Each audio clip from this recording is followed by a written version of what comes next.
छात्रों के बहुत सारे आंदोलन हो रहे थे, उस आंदोलन को यहाँ पे स्टडी किया गया और मुझे लगता है स्टडी करने में उन्होंने ये पाया कि ये आंदोलन जितने भी हुए सब ये धर्म, जाति, लिंग, सब महिला पुरुष में कहीं नहीं, सारे के सारे छात्र एक साथ लड़ रहे थे। तो कैसे इन छात्रों को अब अलग किया जाए, बांटा जाए। जैसे अंग्रेजों ने शुरू किया डिवाइड एंड रूल 1857 के बाद, लेकिन अभी जो है कुछ दिन पहले चुनाव में भी नारा लगता था बटेंगे तो कटेंगे।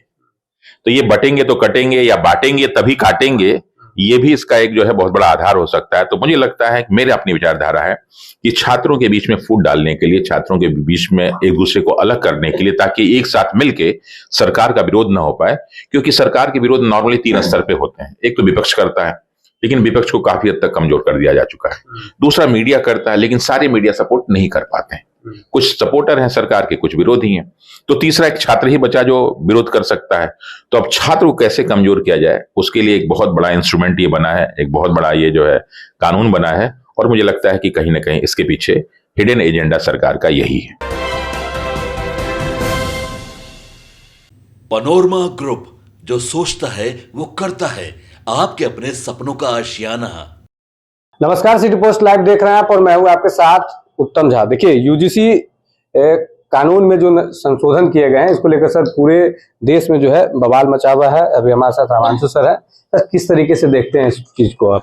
देखिए, ये जो यूनिवर्सिटीज और कॉलेज के स्तर पे, खासकर जो ग्रेजुएशन और उसके ऊपर के बच्चों हैं, उनके लिए जो कानून बनाया गया है, ऐसा नहीं कि कोई नया कानून है। ऑलरेडी इसके पहले जो है यूजीसी ने 2012 में जो है इक्विटी रेगुलेशन बना रखा था, लेकिन वो सारे के सारे जो भी कानून थे, उसमें जो भी कार्रवाई करने की बात थी, वो सब सलाहकारी थी, बाध्यकारी नहीं थी। लेकिन अब बाध्यकारी हो गई है।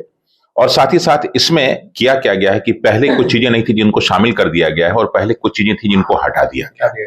शामिल क्या क्या किया गया है, तो अगर हम अनुच्छेद 15 और 16 की बात करें तो उसमें लिखा हुआ, स्पष्ट रूप से लिखा हुआ है कि भारत में किसी भी किस आधार पे, तो धर्म के आधार पे, जाति के आधार पे, मूल वंश के स्थान आधार पे, जन्म स्थान के आधार पे, लिंग के आधार पे कोई भी भेदभाव सार्वजनिक स्थल पे नहीं होना चाहिए, सरकारी नौकरियों में नहीं होना चाहिए। तो सरकारी नौकरी वाला तो फॉलो हो रहा है, लेकिन सार्वजनिक स्थल वाला लोग कह रहे हैं कि नहीं फॉलो हो रहा था। उसके लिए क्या हुआ कि सुप्रीम कोर्ट में भी 2 केस गए थे। एक बिमला वाला केस गया था, तो उसपे सुप्रीम कोर्ट ने यूजीसी से कहा कि आप ऐसे कानून बनाए कि इस तरह की घटनाएं भविष्य में न घटे। तो उस कानून में इन्होंने सुधार किया और 2025 में ड्राफ्टिंग तैयार हुई।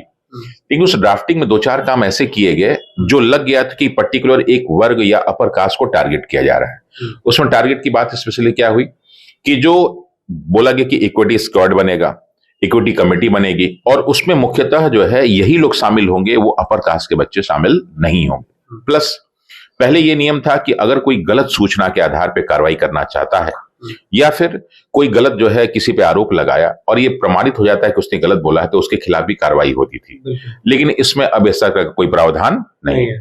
तीसरा क्या था कि पहले जो है बहुत कठोर कानून का प्रावधान नहीं था, लेकिन जो नया 2025 वाला जो ड्राफ्ट है, जिसको अभी 2026 में लागू किया गया है, इसमें सख्त कार्रवाई की बात की गई है और टाइम बाउंडेशन कार्रवाई की बात की गई कि 7 दिन में ये हो जाना चाहिए, 24 घंटे में ये हो जाना चाहिए, 15 दिन में ये हो जाना चाहिए। तो इस बात को लेके कहीं ना कहीं अपर कास्ट में, सवर्णों में ऐसा लग रहा है कि हमको टारगेट किया जा रहा है, क्योंकि इस आधार पे भविष्य में कभी भी, और सिर्फ छात्रों को ही नहीं, कॉलेज के प्रोफेसर्स, कॉलेज में काम करने वाले लोग, उनको भी इसमें शामिल कर लिया गया, जिसके आधार पे विरोध जो है व्यापक हो रहा है। खासकर ये किया जा रहा है कि जरूरी नहीं कि वही करें, क्योंकि भारत में बहुत सारे ऐसे विश्वविद्यालय हैं जहां पे अपर कास्ट नहीं, जहां पे ओबीसी भी जो डोमिनेट करते हैं, बहुत सारे ऐसे जहां पे मुस्लिम डोमिनेट करते हैं, बहुत सारे ऐसे हैं जहां पे SC ST डोमिनेट करते हैं। तो अगर वहां पे इस तरह का होता है तब क्या होगा? इस तरह के प्रावधान को इसमें स्पष्ट नहीं किया गया है, इसलिए इसकी विरोध बहुत ही ज्यादा हो रहा है। क्या लगता है सर, ये जो यूजीसी कानून है, इसको क्यों लाया गया होगा, जो नए संशोधन हुए हैं इसमें? देखिए, सबका अपना अपना विचार है, ठीक है, हमारा भी अपना एक विचार है। ये हमारा हो सकता है कि लोगों से न मेल खाए, लेकिन फिर भी हमारा एक विचार है। विचार इसलिए है कि अभी पिछले सालों में क्या हुआ कि भारत में छात्रों के बहुत सारे आंदोलन हुए, और जो छात्रों के आंदोलन हो रहे थे वो हर पार्टी के खिलाफ, राजनेताओं के खिलाफ, सरकार के खिलाफ हो रहे थे, किसी पर्टिकुलर एक के खिलाफ नहीं हो रहा था। और वो छात्रों के अपने व्यक्तिगत मांगों को लेकर था। उसमें मांगों में क्या था कि नियमित ढंग से परीक्षाएं करी जाएं, सही से जो है वैकेंसीज निकाली जाएं, किसी प्रकार की चोरी ना हो, पेपर लीक ना हो, पेपर का स्टैंडर्ड अच्छा हो, इन बातों पे हो रहा था। तो कायदे से इन बातों पे बात होनी चाहिए। छात्र के आंदोलन भी, अब आप देख रहे हैं कि यूनिवर्सिटी में पढ़ाई लिखाई के नाम पे शून्य है। जहां पे उनके सिलेबस की बात हो रही थी, जहां पे उनपे बात हो रही थी, अब तो बात इस पे होने लगी।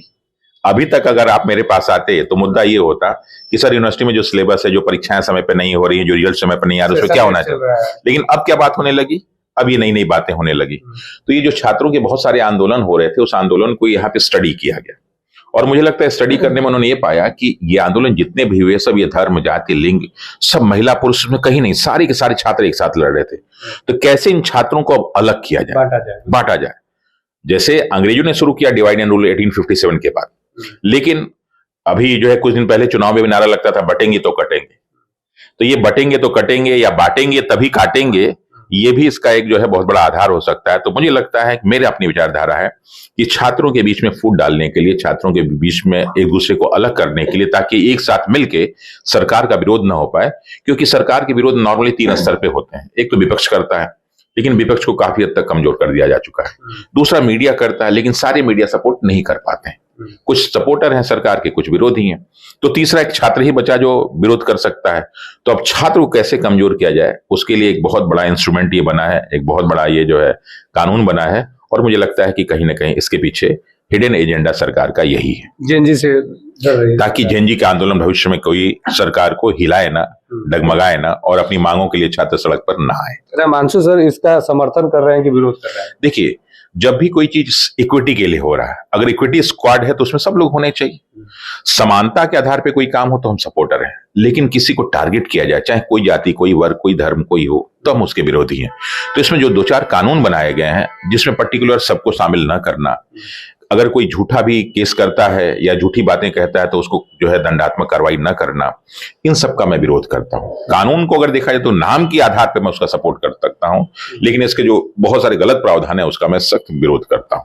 इसका मिसयूज किया जा सकता है? बिल्कुल वही मिसयूज होगा, वही मिसयूज के डर से ही हो रहा है कि इसमें छात्रों को, जो अपर कास्ट के छात्राएं नहीं शामिल हैं, छात्रों को, और यूनिवर्सिटी के बहुत सारे कॉलेज जो अपर कास्ट के लोग हैं, वो उनको डिफॉल्ट अपराधी बना दिया गया कि आप अपराधी हैं, अब आप प्रूफ कीजिए कि हम अपराधी नहीं हैं। तो ये अपने आप में जिस प्रकार SC/ST एक्ट के लिए लोग डरे हुए हैं, डावरी एक्ट से लोग डरे हुए हैं, वैसे ही एक नया ये एक्ट शामिल करके कहीं ना कहीं इस कानून को हो सकता है कि भविष्य में अपने खिलाफ सरकार जो भी आंदोलन होते हैं उनको रोकने के लिए कर सके। चलिए, हमारे साथ जाने माने शिक्षक रामांशु सर थे। UGC में जो संशोधन किए गए हैं, इसको जो लागू किया संशोधन हुए, इस पर इनका क्या कुछ कहना था, इस वीडियो के माध्यम से देख पाएंगे आप। धन्यवाद।